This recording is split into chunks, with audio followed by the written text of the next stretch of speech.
Elon Musk, a boy from South Africa with an abusive father that eventually became the richest person on the planet, making the world believe he had the Midas touch, with a string of successful companies proving that everything he built would turn into gold. A visionary, a dreamer, and a futurist, bringing forward a green future, an interplanetary future, a better future for all of humankind. With tens of millions of dedicated fans who refer to him as the people's billionaire, he's often compared to Marvel's most popular superhero, Iron Man, who Robert Downey Jr. actually turned to for help and inspiration when getting into character to play the role of Tony Stark in 2008, which earned Elon a cameo in that movie. Mr. Musk, how are you? Congratulations on the promotion. Thank you very much. Hey. Those Merlin engines are fantastic. Oh, thank you. Yeah, good idea for an electric jet.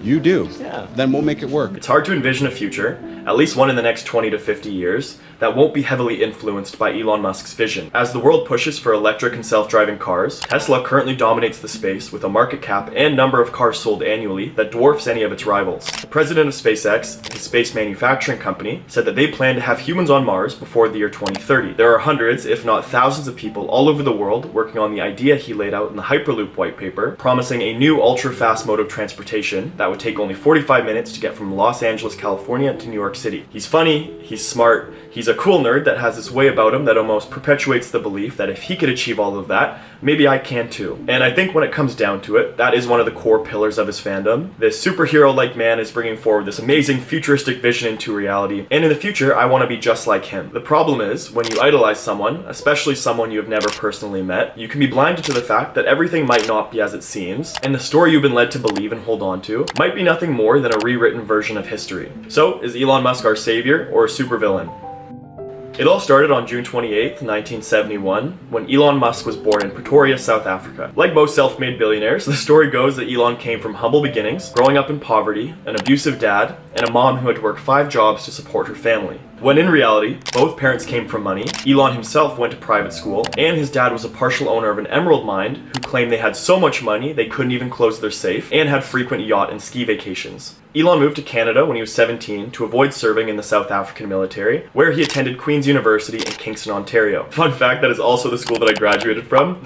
But after Queen's, he graduated from the University of Pennsylvania, enrolled in a PhD program at Stanford, and dropped out after 2 days to get involved in the dot-com bubble. On paper, Elon Musk has done a lot, and he was the founder behind some of the most influential companies and ideas of the 21st century, like PayPal, The Boring Company, Neuralink, Hyperloop, Tesla, and SpaceX. All of these companies are revolutionary, groundbreaking, and symbolize a promise of a better future. And arguably, you could use those same words to describe Elon himself, and if you take the human away and you're strictly looking at the public figure, I would argue that's exactly what he is, or at least that's what his publicist wants us to believe he is. While Elon writes the plans for the future, he simultaneously rewrites his past, things he did, why he did them, and things other people have done that he was able to take credit for. So other than his humble-washed origins, which I don't know if that's a word, but it's like greenwashing for companies, but humble-washing for self-proclaimed, self-made billionaires, let's quickly take a look at his career. And before I get into it, I do want to say that the further back we go, the harder it becomes to distinguish truth from fiction. So take everything I say and really everything you see online with a grain of salt, because you really don't know what happened unless you were there. Elon wouldn't be where he is today without his first company, Zip2. And the official story is that him and his brother started the company from nothing, slept at the office instead of getting an apartment, and sold it just 4 years later for $300 million.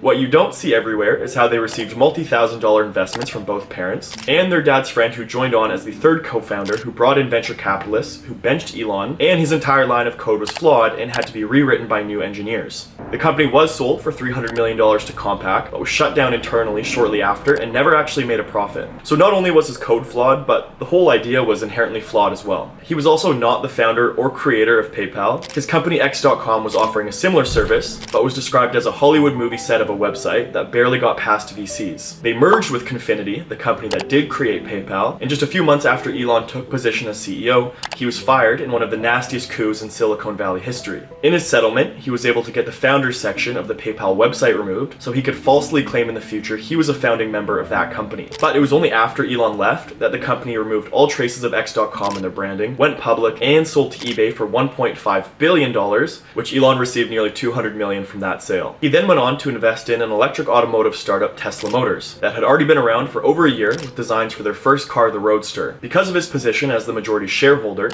he was able to buy a founder title, which he later used in his next coup to dethrone the original original founder and CEO, Martin Eberhard, who left the company in 2007. 2 years later, Martin Eberhard sued Elon and was the first person to claim that Musk had a history of misrepresenting what really happened and that his educational degrees and professional affiliations were nothing more than symbolic samples.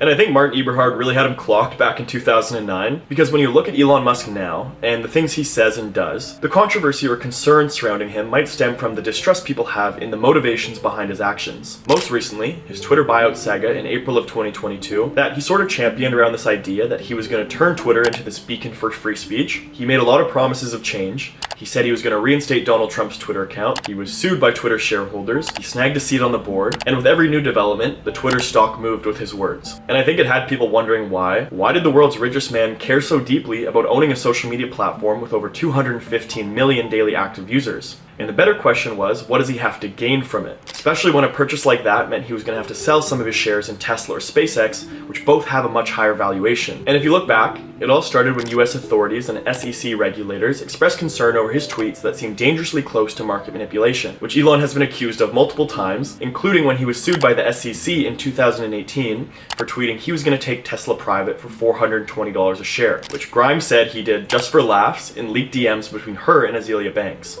In 2021, he tweeted about the GameStop frenzy, and overnight the GME stock doubled in value. A few days later, he tweeted that Dogecoin was the people's crypto, which helped the cryptocurrency rise over 5,000% in value over 12 months. And when he put hashtag Bitcoin in his Twitter bio, the cryptocurrency rose over 20% in a single day. To be able to influence major financial markets with just a few words is a huge power, one that Elon was able to achieve through carefully crafted optics and a retelling of a story that paints him in a light that might not reflect the whole or even partial truth. But as he moves us into a future that reflects his vision, he's also moving us into a future where optics matter more than reality. And at the end of the day, while he might do some good with the wealth and power he was able to accumulate, you have to wonder if he would do any of this if he had to stay anonymous. So going back to the question as to whether or not Elon Musk is a good or bad person, I'm really not the one to say, but I think you do need to separate the public image of Elon Musk from the real man behind the public image, from his companies and what they are trying to accomplish. That is all for this video. I've been working really hard behind the scenes these past few weeks to get everything up and running with this channel and my TikTok account. If you're seeing this and you made it this far, I would really appreciate it if you subscribed and gave me a thumbs up. It helps me out a ton. Thank you guys, I really appreciate it.